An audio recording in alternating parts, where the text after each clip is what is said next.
En un pequeño pueblo estadounidense, una noche tranquila se convierte en una pesadilla. Encuentran a un abuelo con la cabeza rota. La casa está empapada de sangre y un nieto de 16 años ha desaparecido sin dejar rastro, dejando solo caos y preguntas. Todo comienza unos años antes de la trágica noche. En las afueras de un pequeño pueblo, rodeada de calles tranquilas y casas idénticas, vivía una familia, un padre, una madre y su único hijo adolescente. La familia era considerada normal. Los padres trabajaban, el hijo iba a la escuela. Los vecinos apenas se interesaban por sus vidas. Todo cambió tras el incendio. La casa de la familia se incendió esa noche. Los vecinos dijeron haber visto llamas cuando el techo ya estaba envuelto en llamas. Los bomberos llegaron rápidamente, pero los padres del niño murieron. El adolescente pasó la noche en casa de un compañero de clase, un accidente que le salvó la vida. Tras la tragedia, el niño quedó huérfano. Su abuelo paterno,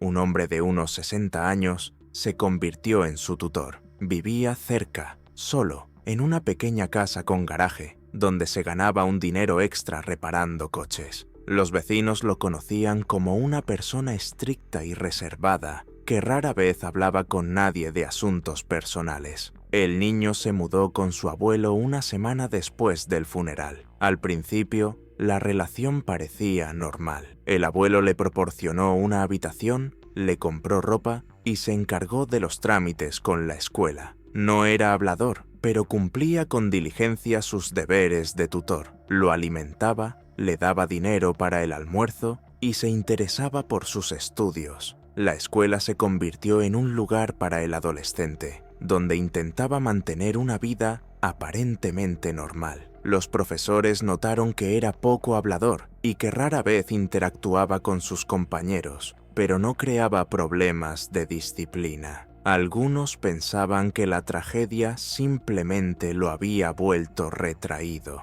Mi abuelo pasaba mucho tiempo en el garaje, reparando coches. El garaje estaba junto a la casa y por las noches a menudo se oía el ruido de las herramientas. Los vecinos estaban acostumbrados a verlo trabajando, con la ropa sucia, un cigarrillo entre los dientes, concentrado y en silencio. Con el tiempo, el abuelo empezó a establecer reglas. Al principio eran comunes: llegar a casa a una hora determinada, no faltar a la escuela y ayudar en casa. El adolescente no se opuso. No era un rebelde, vivía según las normas establecidas y rara vez mostraba carácter. Pero los vecinos recordaron más tarde que el abuelo poco a poco empezó a comportarse de forma diferente. Empezó a controlar no solo la rutina diaria de su nieto, sino también con quién se comunicaba, a dónde iba después de la escuela y qué hacía en su tiempo libre. A veces, el abuelo iba directamente a la escuela para comprobar con quién regresaba su nieto a casa. Sus compañeros de clase dijeron que el niño casi nunca se quedaba después de clase. Si alguien le sugería jugar videojuegos o simplemente dar un paseo, se negaba, alegando cosas que hacer en casa. Respondía a las preguntas con evasivas, a veces con irritación. Los profesores notaron que el adolescente se había vuelto aún más retraído. Cumplía con sus tareas, no creaba problemas, pero apenas hablaba con sus compañeros. En las clases de educación física, a menudo se hacía a un lado. Los vecinos recordaron que el abuelo y el nieto rara vez aparecían juntos en la calle. Normalmente, el abuelo estaba ocupado en el garaje y el nieto se quedaba en casa. A veces se veía al abuelo llamándolo para que lo ayudara con el coche, pero el niño siempre parecía tenso. Con el tiempo, el abuelo empezó a mostrar un comportamiento extraño. Los vecinos decían que no dejaba entrar a nadie en casa, ni siquiera a parientes lejanos. Si venían los trabajadores sociales, hablaba con ellos en la puerta e intentaba terminar la conversación rápidamente. El nieto apenas interactuaba con otros niños. No tenía amigos ni participaba en las actividades escolares. Los maestros lo atribuyeron a la tragedia y a un tutor estricto.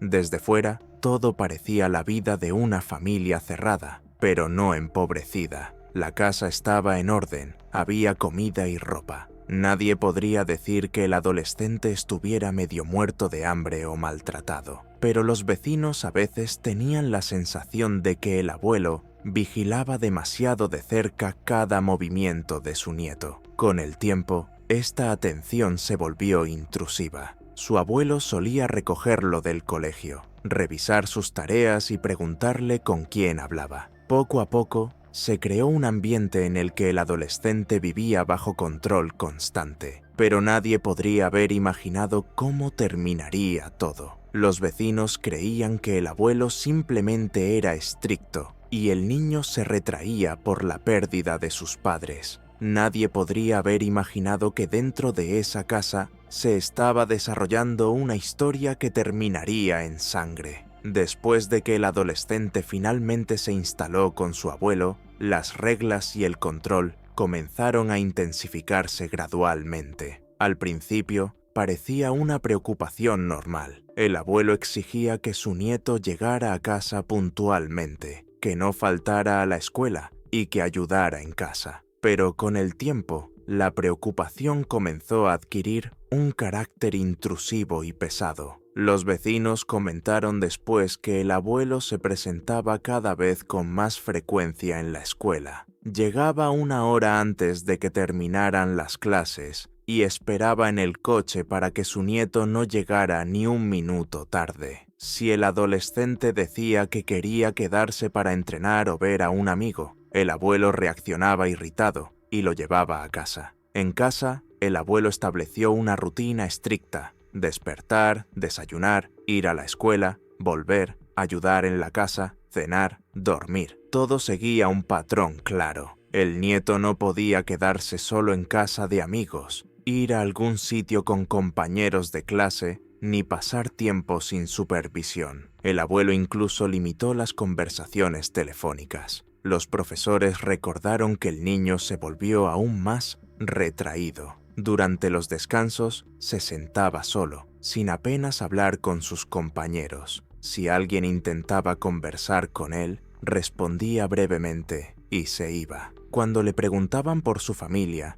decía que todo estaba bien y cambiaba de tema rápidamente. Mientras tanto, el abuelo empezó a aislarlo de la información. Decía que los amigos podían ser una mala influencia, que el mundo que los rodeaba era peligroso, que nadie comprendería a su familia. Poco a poco, les inculcó la idea de que ambos formaban un mundo especial y que todos los demás eran ajenos y hostiles. Con el tiempo, el abuelo empezó a hablar con más frecuencia de que cada persona tiene su propia misión. Repetía esta idea en cada oportunidad. En la cena, mientras trabajaban en el taller, incluso cuando veían la televisión juntos. Al principio, el nieto no entendía lo que quería decir el abuelo, pero habló vagamente. Tenían una tarea especial que nadie más entendería. Al principio, el adolescente simplemente escuchaba y no hacía preguntas, pero el abuelo fue cada vez más específico. Dijo que la verdadera cercanía entre ellos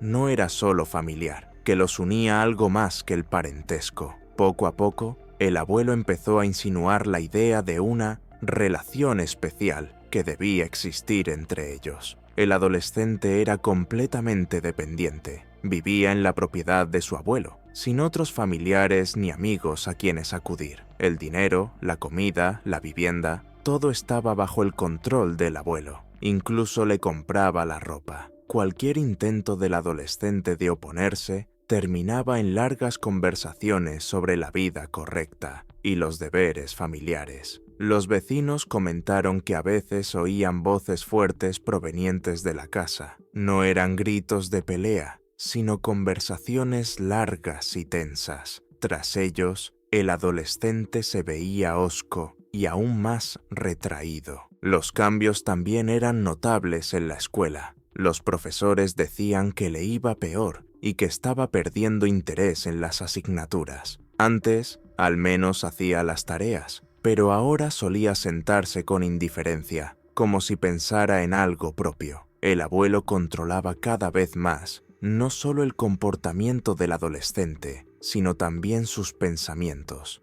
Podía preguntarle en qué pensaba, con quién hablaba, qué decía el profesor. Cualquier detalle podía desencadenar una larga conversación sobre la influencia extranjera. La presión psicológica iba en aumento. El adolescente empezó a sentir miedo, no al castigo, sino al control constante. Su abuelo no le pegaba ni le gritaba, sino que creaba un ambiente donde cada palabra, cada paso, era evaluado y comentado. Con el tiempo, el abuelo empezó a hablar abiertamente de que su vida era un camino especial, que debían estar juntos, no solo como familiares. El adolescente no sabía cómo reaccionar. Estaba subordinado a este sistema. No veía otra opción que irse o contárselo a nadie. Los servicios sociales acudieron 2 veces durante todo el tiempo. Revisaron formalmente las condiciones. La casa está limpia, hay comida, el niño no se queja.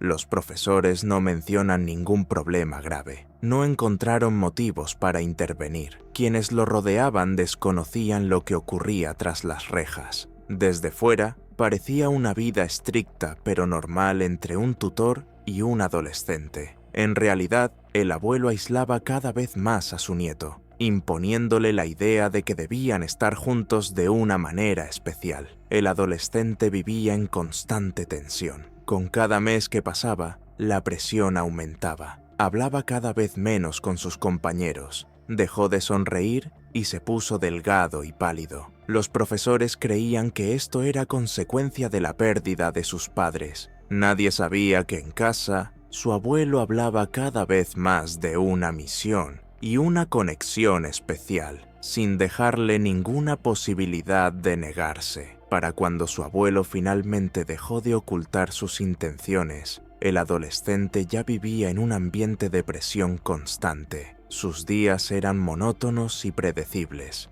La escuela, el viaje a casa bajo supervisión, el trabajo en el garaje o la ayuda en la casa, las escasas y breves conversaciones con los vecinos, y de nuevo la casa, donde su abuelo ocupaba todo el espacio, física y psicológicamente. Pero ahora el abuelo empezó a hablar de cosas que antes había expresado con vaguedad. Habló de una misión, de una conexión especial, de cómo supuestamente debían ser más cercanos que los parientes comunes. Repitió que la vida los había puesto a prueba. Un incendio se llevó a los padres del adolescente, y ahora solo les quedaba el uno al otro. Palabras sobre el destino y el propósito de la vida se oían cada vez con más frecuencia, y el abuelo las decía con tanta seguridad como si no se tratara de un delirio personal, sino de una verdad absoluta. El adolescente escuchaba en silencio. Un extraño silencio reinaba en la casa. La televisión casi nunca se encendía, no se escuchaba música, no llegaban visitas. El nieto rara vez veía a nadie, salvo a profesores y compañeros de clase, con quienes casi nunca hablaba. El mundo se reducía a 2 personas, él y su abuelo. A veces, el abuelo intentaba justificar sus ideas. Decía que eran correctas, que nadie más las entendería, que la gente a su alrededor vivía de forma incorrecta y sin sentido. Afirmaba que solo ellos dos tenían una verdadera misión: estar juntos, confiar plenamente el uno en el otro y vivir una vida especial que nadie tenía derecho a juzgar. El adolescente no sabía qué responder. Su abuelo interpretaba cualquier silencio como un asentimiento. Si intentaba decir que no le gustaba lo que decía, le explicaba larga y tediosamente que el mundo no lo entenderá, que tienen que mantenerse unidos, que esta es la única manera. Con el tiempo, el abuelo empezó a controlar incluso los pensamientos del adolescente. De repente, le preguntaba: ¿piensas en lo que dije? ¿O entiendes lo que quiero para ambos? La negativa o las dudas se percibían como una traición. Los psicólogos dirían más tarde que el abuelo había creado una trampa psicológica en su nieto. Lo había privado de conexiones externas, amigos, familiares, maestros en quienes confiar. Lo había convencido de que fuera de casa había un mundo extraño y hostil, y que dentro era el único lugar donde lo necesitaban. Y en ese lugar tenía que vivir como le decía el abuelo. el adolescente dejó de resistirse poco a poco. Hacía lo que su abuelo le pedía, decía lo que quería oír, para evitar largas conversaciones y presiones. Los vecinos a veces los veían juntos en el garaje, el abuelo explicando algo, el nieto asintiendo. Nadie sospechaba que estas conversaciones iban más allá de los coches o la escuela. Los profesores notaron que el niño se había vuelto aún más retraído. Dejó de levantar la vista en clase y a menudo se sentaba cabizbajo. A veces olvidaba sus cuadernos o llegaba a casa sin terminar sus tareas. Si le preguntaban qué había pasado, respondía brevemente: «Todo bien». Los servicios sociales volvieron a acudir para una inspección formal de las condiciones de vida del huérfano. La casa estaba limpia, había comida, no había golpes y el niño no se quejaba. Los profesores no dieron la alarma, así que todo estaba bien. Tras una breve conversación con el abuelo, los inspectores se marcharon. Mientras tanto, el abuelo aumentó la presión. Empezó a inculcarle al adolescente que ese vínculo especial no era una elección, que era su deber, que no podían traicionarse, que el mundo estaba en su contra y que si alguien se enteraba, los separarían y el adolescente se quedaría solo. Con cada día que pasaba, las palabras del abuelo se volvían más insistentes. Decía que el adolescente debía aceptar su misión porque sería lo correcto y así debía ser. Cualquier silencio o intento de evadir la conversación era percibido por el abuelo como resistencia, y entonces comenzaron largas explicaciones, reproches y frases sobre lo desagradecido que era y que no entendía lo que se estaba haciendo por él. El nieto vivía en un círculo vicioso. Por un lado, su abuelo y sus ideas, por el otro, el vacío, sin amigos, sin adultos de confianza, sin salida. Los profesores solo veían a un adolescente callado y retraído. Los vecinos, a un abuelo estricto y a un nieto silencioso. Nadie sabía que, dentro de casa, el abuelo hablaba cada vez más de la misión y el adolescente veía cada vez menos salida. Para el verano, unos meses antes de la tragedia, el abuelo ya decía abiertamente que debían estar juntos. Lo llamaba su destino y su deber. El adolescente guardó silencio. Resistirse era inútil. El abuelo podía repetir lo mismo durante horas hasta lograr su sumisión, pero la tensión crecía en el adolescente. No se lo contó a nadie y nadie se lo contó. Cada día se volvía más retraído, comía menos y se sentaba solo cada vez con más frecuencia. Para cuando su abuelo volvió a hablar de la misión, el adolescente ya no lo escuchaba. Asintió para que la conversación terminara más rápido, pero en su interior la fatiga, el miedo y algo más crecían, una sensación de que no había salida. Fue entonces cuando surgió por primera vez el pensamiento que más tarde se convertiría en acción. El día que terminó en tragedia comenzó con normalidad. El adolescente fue a la escuela y regresó a casa alrededor de las 3 de la tarde. Su abuelo ya estaba en el garaje, reparando el coche de su vecino, silencioso y concentrado como siempre. El nieto entró en casa, comió y se sentó a hacer los deberes. No había señales de que este día fuera diferente a los demás. Por la noche, el abuelo volvió a hablar de la misión. Dijo que debían estar juntos, que ese era su destino, que nadie los entendería como ellos se entendían. El adolescente asintió sin mirarlo. Había una tensión en su interior que llevaba meses acumulándose. No se expresaba con palabras, pero se sentía físicamente. Ya casi anochecía, el abuelo se acostó. El adolescente estaba sentado en la cocina. Afuera, un suburbio tranquilo, con pocos coches circulando por la calle. La luz de las farolas iluminaba el patio vacío. En la casa, silencio absoluto. Había un bate de béisbol en el garaje. Su abuelo lo guardaba para defenderse. El adolescente lo cogió por primera vez, no para jugar. En ese momento, según la investigación, no dudó mucho. Los investigadores determinarían posteriormente que hubo varios golpes.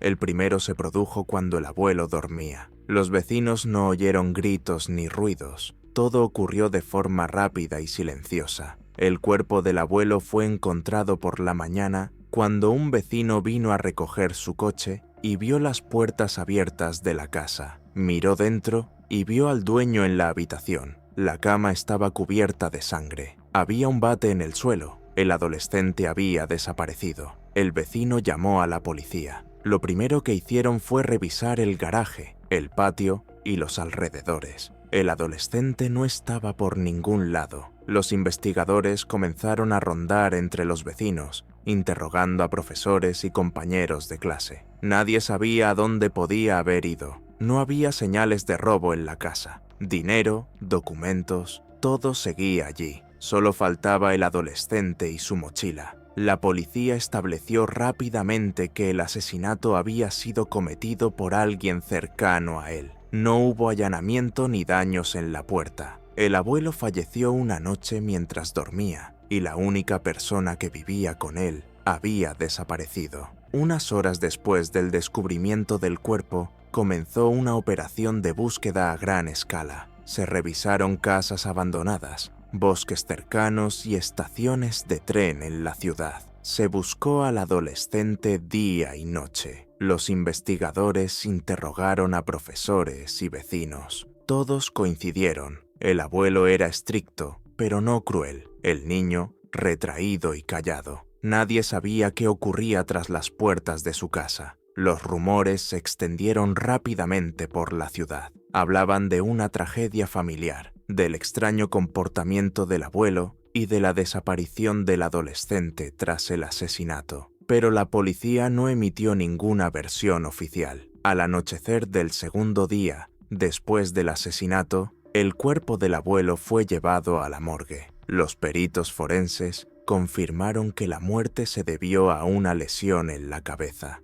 El arma homicida fue un bate de béisbol hallado en la escena del crimen. El adolescente aún no ha sido encontrado. La búsqueda del adolescente comenzó el mismo día que se encontró el cuerpo de su abuelo. La policía peinó las calles aledañas, interrogó a vecinos, contactó con amigos del colegio, profesores y familiares. Nadie había visto al chico después de que salió de casa esa noche. Fue declarado oficialmente buscado como posible sospechoso y al mismo tiempo desaparecido. Durante las primeras 24 horas, la policía revisó la estación de tren, las paradas de autobús y las casas abandonadas en las afueras de la ciudad. Buzos examinaron el agua de un estanque cercano, pero no encontraron rastro del adolescente. Los rumores en la ciudad se multiplicaron. Algunos decían que el chico se había escapado con parientes lejanos, otros afirmaban que podría haberse suicidado. Los profesores y psicólogos escolares informaron a la policía sobre el aislamiento del adolescente, su estricto tutor y los escasos intentos de sus compañeros de contactarlo. Varios estudiantes mencionaron que el abuelo visitaba la escuela con frecuencia, comprobaba con quién se comunicaba y a veces incluso entraba a hablar con los profesores. Todo esto confirmó la versión del estricto control familiar. Los vecinos añadieron detalles. Al abuelo no le gustaban las visitas. Rara vez sonreía y casi nunca hablaba con nadie. Algunos recordaron que a veces se oían conversaciones largas y en voz alta desde la casa. Pero nadie vio ningún conflicto evidente. Nadie reportó gritos ni peticiones de ayuda. Los investigadores estudiaron el pasado de la familia. El incendio en el que murieron los padres del adolescente se consideró un accidente no relacionado con causas penales. Tras la tragedia, el abuelo registró oficialmente la tutela. Los servicios sociales verificaron las condiciones de vida y no encontraron ninguna violación. Los detectives sugirieron varias versiones: fuga tras el asesinato, suicidio o ayuda de terceros. Revisaron todas las cámaras de vigilancia en un radio de varios kilómetros. En una gasolinera encontraron una grabación. Temprano por la mañana, el adolescente caminaba por la carretera con una mochila. Luego se perdió su rastro. 3 días después del asesinato, la policía recibió un aviso de un granjero lejano sobre que alguien dormía en un granero de su propiedad. Cuando llegó la patrulla, el adolescente había desaparecido. Solo quedaban rastros de su reciente estancia, envoltorios de comida, una botella de agua y una manta robada de un tendedero cerca de la casa. Una semana después, el niño fue encontrado a 20 kilómetros de la ciudad. Caminaba por un camino rural, exhausto, y apenas había comido en varios días. El arresto fue tranquilo. No opuso resistencia ni intentó escapar. Durante el interrogatorio, el adolescente habló en voz baja y con monosílabos. Los investigadores registraron que no negó haber golpeado a su abuelo. Dijo que ya no podía vivir así, pero apenas dio detalles. Fue sometido a un examen psiquiátrico. Los resultados de la investigación confirmaron que el abuelo había ejercido presión psicológica sobre su nieto durante mucho tiempo. Los servicios sociales admitieron no haber detectado ningún signo de aislamiento ni control. El juicio se celebró a puerta cerrada debido a la edad del acusado. El adolescente se declaró culpable. Los peritos determinaron que actuó durante un colapso psicoemocional. La condena incluyó una larga estancia en una institución cerrada para menores con apoyo psiquiátrico obligatorio. La ciudad debatió el caso durante mucho tiempo. Vecinos y profesores afirmaron no haber detectado ningún problema grave, que la familia parecía tranquila y retraída, pero no peligrosa. Tras la tragedia, varias escuelas implementaron controles adicionales sobre las condiciones de vida de los huérfanos a su cargo. Un año después, se construyó una nueva casa en el lugar donde estaba la casa del abuelo. Los vecinos dijeron que intentan no recordar lo ocurrido esa noche, pero muchos aún se preguntan cuánto tiempo duró todo sin que nadie se diera cuenta.